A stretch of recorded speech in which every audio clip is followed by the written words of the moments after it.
படைத்தான் இறைவன் உனையே, மலைத்தான் உடனே அவனே.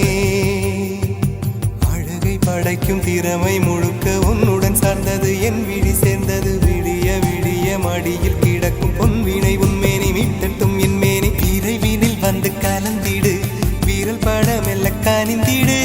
உடல் மட்டும் இங்கு கிடக்குது,